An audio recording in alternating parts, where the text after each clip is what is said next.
Hello दोस्तों, कैसे हैं आप सब। स्वागत है आप सभी का कॉमिक वर्ल्ड चैनल पर। तो चलिए दोस्तों, शुरू करते हैं राज कॉमिक्स में बांकेलाल सीरीज़ का कॉमिक विशेषांक जहर और अमृत का दूसरा और अंतिम भाग। सबसे पहले एकाल का डंक खाने के लिए। पूर्ण की पैया यज्ञ पूर्ण हो गया और लो चांदी की लंका भी तैयार हो गई। पूरी राक्षस सेना इस लंका में मौजूद है राक्षस सम्राट एकाल की जय हो। एकाल, ये दोनों मानव छुपकर लंका में प्रवेश की चेष्टा कर रहे थे। कौन हो तुम दोनों? ये विशालगढ़ के राजा विक्रम सिंह हैं। ये तुमसे युद्ध करने आए हैं। महाराज, तलवार निकालिए और इसे युद्ध के लिए ललकारिए। विशालगढ़ में बिना आज्ञा प्रवेश की जरूरत कैसे की गुस्ताख? अबे तेरी तलवार की तो मैं कड़ाक। ध्यान से देख और कान खोल कर सुन। ये तेरा विशालगढ़ नहीं, मेरी चांदी की लंका है। यानी तुझसे युद्ध लड़ने का ये कारण जायज़ नहीं है और मैं बिना किसी ठोस कारण के युद्ध नहीं लड़ता। जा जल्दी भाग जा, मुझे चमगादड़ों का रक्त पीने दे। ये तो युद्ध के लिए तैयार ही नहीं हो रहा बाकीलाल। मैं कुछ करता हूँ, वरना ये तो मेरी सारी योजना पर पानी ही फेर देगा। राक्षस सम्राट एकाल, तुम विशालगढ़ आकर महाराज की पत्नी रानी स्वर्णलता का हरण कर लो, जैसे रावण माता सीता को हर के ले गया था। फिर मैं हनुमान की तरह रानी का पता लगाने आऊँगा और यहाँ तो मेरी नकली पूंछ में आग लगा देना। तब मैं तुम्हारी चांदी की बस्ती जलाकर खाक कर दूंगा और वापस विशालगढ़ लौट जाऊंगा। फिर जब राजा विक्रम सिंह अपनी पत्नी को तुम्हारी कैद से स्वतंत्र कराने आएंगे तो तुम्हें उनसे युद्ध करना ही होगा। तब तुम महाराज को डंक चुबोकर मार देना। बस खेल खत्म मुद्राज। हाँ, ये तो फिर भी ठीक है, लेकिन ये काम मैं अभी नहीं करूँगा, क्योंकि मुझे इस धरती पर विजय पताका फहरानी है। पहले मुझे धरती के सबसे ताकतवर और शक्तिशाली राजा को परास्त करना है, ताकि शेष राज्य स्वयं ही मेरे आगे अपने घुटने टेक कर अपनी पराजय स्वीकार कर लें। हे ए जादुई अड़ियल टट्टू, जल्दी से मुझे धरती के सबसे ताकतवर और शक्तिशाली राजा की तस्वीर दिखा। हे अच्छा, तो ये है वो राजा, पर इसे कहीं देखा है, पर कहाँ, कुछ याद नहीं आ रहा। महाराज, अड़ियल टट्टू तो आपकी ही तस्वीर दिखा रहा है। हे क्या तुमने इस राजा को कहीं पर देखा है? अरे तू ही तो है वो राजा, तू तो मुझे यहीं पर मिल गया। हे मुझे तुझे ही तो परास्त करना है रे राजा विक्रम सिंह। लेकिन मैं बिना कारण युद्ध नहीं कर सकता, क्योंकि अगर मैंने ऐसा किया तो त्रिकाल का विष सूख जाएगा। थोड़ी देर पहले तेरा यह हास्य सलाहकार जैसा कह रहा था, हम वैसे ही करेंगे, ताकि युद्ध करने के लिए कारण पैदा हो जाए। तो फिर तू विशालगढ़ के राज्य उद्यान का पता याद कर, क्योंकि हम दोनों रानी जी को वहीं पर छोड़ शिकार करने के निकल जाएंगे। तब तू पीछे से आकर रानी जी को हर के ले जाना। ठीक है, जल्दी जाओ, तब तक मैं साधु का वेश बनाता हूँ। प्रकट हो साधु की दाढ़ी। फिर महाराज, आपने वन में इस कुटिया का निर्माण क्यों किया और ऐसे योगियों जैसा वेश क्यों धर रखा है, ये हम तुम्हें बाद में बताएंगे। फिलहाल इतना याद रखो कि अगर कोई साधु भिक्षा मांगने आए तो उसे चुपचाप भिक्षा दे देना, और अगर वो तुम्हारा हरण करने की चेष्टा करे तो थोड़ी आनाकानी के पश्चात चुपचाप उसके साथ चली जाना। इसलिए मैंने लक्ष्मण रेखा भी नहीं खींची। हम शिकार करने जा रहे हैं। जैसा आप कहते हैं मैं वैसा ही करूँगी। महाराज, यहीं रुक कर देखते हैं कि एकल महारानी जी को हर के ले गया या नहीं। एक साधु कुटिया की ओर बढ़ रहा है। भिक्षाम दे। ओह साधु, मैं भिक्षा का थाल लेकर अभी आई साधु जी। फलों का थाल मैं ही पकड़े रखती हूँ, रास्ते में काट काट कर खिला दूंगी। मैं तैयार हूँ, अब मुझे उठाते क्यों नहीं? मैं देख रहा था कि कहीं कोई देख तो नहीं रहा। निश्चिंत रहो, मेरे पति और बाकीलाल शिकार पर गए हैं। ओह फिर ठीक है, मुझे सबसे ज़्यादा खतरा तेरे पति से ही था। तो फिर मैं अपने असली वेश में आता हूँ। जय त्रिकाल देव। अवश्य आओ। महाराज, ये तो विशाला है। मैं तेरा हरण करने आया हूँ, चल मेरे साथ। मैं तैयार हूँ, चलो। अरे ये तो अपने आप ही चल रही है और बचाओ बचाओ भी नहीं चल रही। अब मैं इस मोटे से अपनी पराजय का बदला लूँगा। महाराज, वो तो महारानी जी को उठाकर ले जा रहा है, जल्दी उसे रोको बाके, वरना सारी बनी बनाई योजना पर पानी फिर जाएगा। साहब सत्यानाश, वो तो पेड़ों के झुरमुट में जाकर गायब हो गया। ये तो उसी राक्षस की चीख लगती है। चलो देखें। अरे महारानी तो यहाँ है। हाँ, मैंने इस दुष्ट राक्षस के इन्हें मैंने इस दुष्ट राक्षस के चंगुल से छुड़ाया है। पर तुम कौन हो? जटायु। अरे मोहक पुत्र तुम, भतीजे तुम, पुत्र मोहक। हाँ माताश्री, भला मेरे होते कोई राक्षस आपको कैसे हर के ले जाता? मैंने दुष्ट राक्षस की आंखों में मिर्चें झोंककर माताश्री को उसके चंगल से छुड़ा लिया। हाँ, भतीजा होनहार निकला। आखिर भतीजा किसका है? वाह पुत्र, आज तो तुमने वास्तव में ही हमारे प्राण बचा लिए। किंतु अब तुम महल वापस जाओ, ये रथ तुम्हें सीधा महल ले जाएगा। बाके लगाओ चाबुक। मैं घोड़ों को चाबुक लगाता हूँ। किंतु पिताश्री। रानी स्वर्णलता को समझा बुझाकर विक्रम सिंह और बाकेलाल ने उसे जल्दी से वापस कुटिया की ओर रवाना कर दिया। जल्दी जाओ, एकाल आने ही वाला होगा। ओह, तो वो साधु ये नहीं था, मुँह कहीं का। फिर जल्दी भिक्षाम दे। अभी लाई महाराज, ये एकाली है। और अब मैं तुझे हर कर चांदी की लंका में ले जाऊंगा। अरे फल गिर गए, रास्ते में भूख लगेगी तो खाएंगे क्या? वो मारा। बाकेला, अब तुम अति शीघ्र नकली मूछ लगाकर चांदी की लंका जाओ, और फिर तो तुम्हें पता ही है वहाँ जाकर क्या करना है। करना क्या है? चांदी की लंका को जलाकर खाक करना है। राक्षस सम्राट का कहना है कि ये बाकेलाल ऐसे कोई कुछ ना कहे। चांदी की लंका धू धू कर जल उठी है। अब मुझे वापस लौट जाना चाहिए। योजना के मुताबिक मेरी चांदी की लंका तबाह हो रही है, मेरी राक्षस सेना जलकर राख हो रही है। सम्राट बचाओ! किंतु रानी स्वर्णलता मेरे पास बंदी है। राजा विक्रम सिंह और बाकेलाल आते ही होंगे मुझसे युद्ध करने। मैं भी उनसे युद्ध करने को तैयार हूँ। हे प्राणनाथ, आप कब आएंगे? हम आ गए महारानी। स्वामी, आ गए तुम लोग? राक्षस सम्राट, हम आपके शत्रु हैं। आप हंसकर ऐसे हमारा स्वागत कर रहे हैं जैसे हम आपके घर में मेहमान आए हैं। शत्रुओं को क्रोध से ललकारा जाता है। तो मैं क्रोध से ललकारता हूँ। अब तुम्हारा क्रोध किस काम का? वो देखिए महाराज, आपकी चांदी की लंका जलकर राख हो गई। मेरी चांदी की लंका? वो देखिए, आपकी राक्षस सेना मारी गई। पोड़ की पहिया यज्ञ से केवल एक बारी राक्षस सेना को प्रकट किया जा सकता था। अब तुम अकेले बचे हो। इन सारी बातों का कसूरवार केवल एक ही है राक्षस सम्राट, ये राजा विक्रम सिंह। आगे बढ़िए महाराज, इसे डंक चुभोकर समाप्त कर दीजिए। मैं इसे गदा से मारूंगा। हाय, गदा टूट गई। टनाक! इसे डंक मारो एकाल।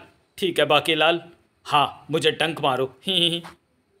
अमर होने के लिए त्रिकाल का विष मुझे चाहिए। ये डंक मुझे खाना है। ये विशाला बीच में कहाँ से हमारा? सैनिकों, इस कमबख्त पर भाले बरसाओ। तो फिर मैं विष पान की जुगाली करता हूँ। तू पान पहले ही खाकर आता तो ठीक था, अब मैं तुझे पान नहीं खाने दूंगा। दुष्ट! तड़ाक! एकाल जल्दी करो, राजा विक्रम सिंह को डंक चुभोकर मार डालो। अरे कमबख्तों, मुझे विषपान तो खाने दो। डंक खाने को तैयार था विक्रम सिंह जी। विक्रम सिंह भी जल्दी करो एकाल, मारो डंक। हाँ, अब मैं और विलम्ब नहीं करूँगा। टंकल! वो मारा पापड़ वाले को। विक्रम सिंह तो ठीक ठाक खड़ा है, क्योंकि उसकी छुट्टी तीनों भाइयों का डंक खाने के बाद होगी। मगर राक्षस एकाल गिर गया।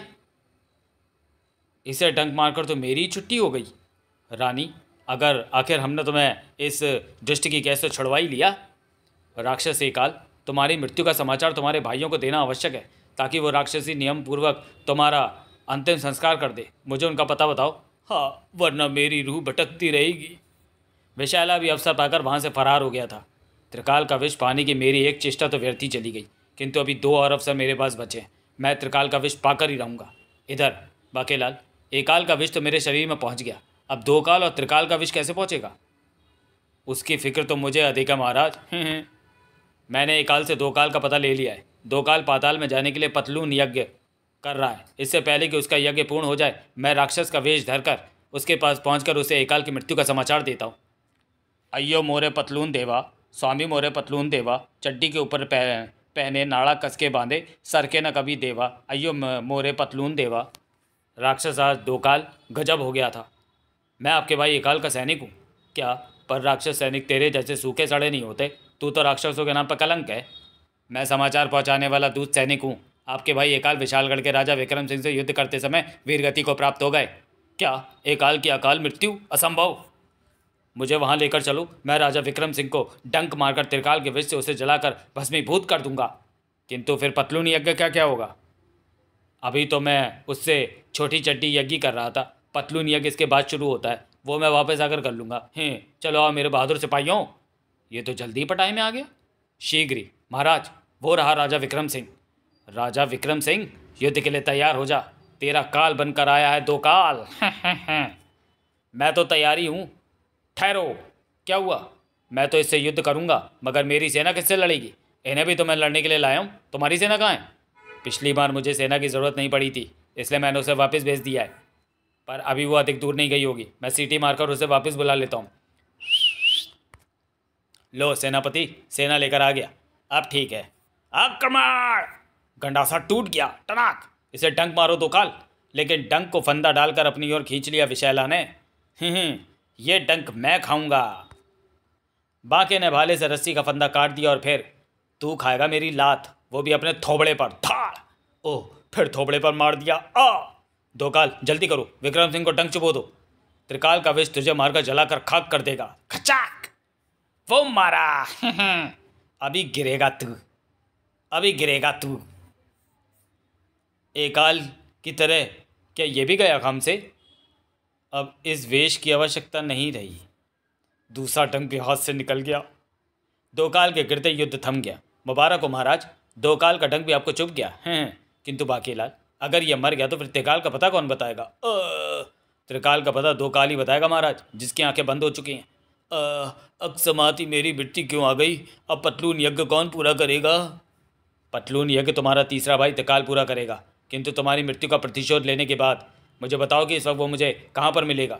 इस वक्त वो ठुमरी तलैया के बीच बैठा देवलोक जाने के लिए चढ़ उड़ जा रहे पंछी यज्ञ कर रहा होगा। तुम मेरी ये संकट सूचक मुद्रिका लो, इसे जो भी त्रिकाल के पास लेकर जाएगा त्रिकाल उसे फौरन लपेट देगा। किसी बहाने से यह अंगूठी विक्रम सिंह को दे देना, ताकि वही इसे लेकर त्रिकाल के पास जाए। ये मुद्रिका लेकर त्रिकाल के पास जाएगा विशैला। ओह, ये फिर आ गया। बाकी वो मुद्रिका लेकर भाग रहा है। भागकर जाएगा कहाँ? बाकीलाल विक्रम सिंह की पत्नी पर सवार हो गया। महाराज जल्दी दौड़ो। हिक हिक या तिगड़ तिगड़ तिगड़।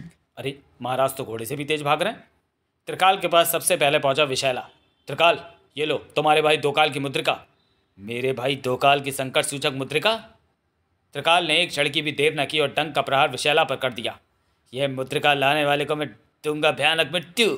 हा, मार दे मुझे डंक। ओह, मुझे फंदा डालकर किसने खींच लिया? साक! अरे ये डंक कैसे लग गया? तुझे फंदा डालकर मैंने खींचा है और अब तू खाएगा मेरी लात। नहीं, मुंह पर मत मारना, मुंह पर चोट लगने से मेरी शक्ति खत्म हो जाती है। इधर त्रिकाल चीख मारकर नीचे गिर गया और विक्रम सिंह भी। वो मारा पापड़ वाले को। त्रिकाल के विष से मुच्छड़ नीचे गिर गया। किंतु बाकेलाल की प्रसन्नता थोड़ी देर की ही थी। ये तो उठकर बैठ गया, ये तो मरा ही नहीं बाके, जबकि त्रिकाल भी मर गया। बाकेलाल, मेरे शरीर की दिव्य आभा खत्म हो गई। इसका मतलब मैं अमृत के प्रभाव से मुक्त हो गया। सिर दर्द। राम भज मन रे राम भज। ओह, ये तो वही ऋषि है। यह कलश तुम्हारे पास कहाँ से आया? मुझे अमृतांजन देवता ने दिया था। इसमें अमृत भरा था, किंतु पता नहीं इसमें भरा अमृत कौन पी गया। ओह, तो क्या इसमें अमृत भरा था? हाँ, ऐसा अमृत जिसे केवल त्रिकाल का विष ही काट सकता है और जिसका मिलना बहुत ही दुर्लभ है। अगर मुझे पता होता कि इसमें अमृत है तो मैं ही इसे पी लेता। अब समझ में आया कि मोटा गला क्यों नहीं। तभी बाकेलाल, तेरे कारण मुझे त्रिकाल का विष नहीं मिल पाया। अब तू नहीं बचेगा। टनाक! बुड्ढे, तूने तो कहा था कि इसमें विष भरा है। क्रोध में भरे बाकेलाल ने खाली अमृत कलश ऋषि की खोपड़ी पर दे मारा। अमृत कलश ऋषि की खोपड़ी से टकराकर उछला और मेरे सर में भयानक पीड़ा होने लगी। मेरे सिर की पीड़ा अमृत कलश के प्रहार से गायब हो गई। इसका मतलब मेरी पीड़ा दुष्ट राक्षस को लग गई। और फिर बाकेलाल, तुम एकाल का डंक मुझे न लगवाते तो वो हमें ज़रूर पराजित कर डालता। अवश्य तुम्हें पता था कि अमृत के प्रभाव से मुझ पर काल भाइयों के डंक का कोई असर नहीं होगा और वो तीनों भी मारे जाएंगे। बाके, बेपुच्ची, बेड़ा गर्क, सत्यानाश, समाप्त। तो चलिए दोस्तों, वीडियो को यहीं समाप्त करते हैं और मिलते हैं बाकेलाल सीरीज़ के अगले कॉमिक विशेषांक काट पीट की लकड़ी में। तब तक के लिए धन्यवाद।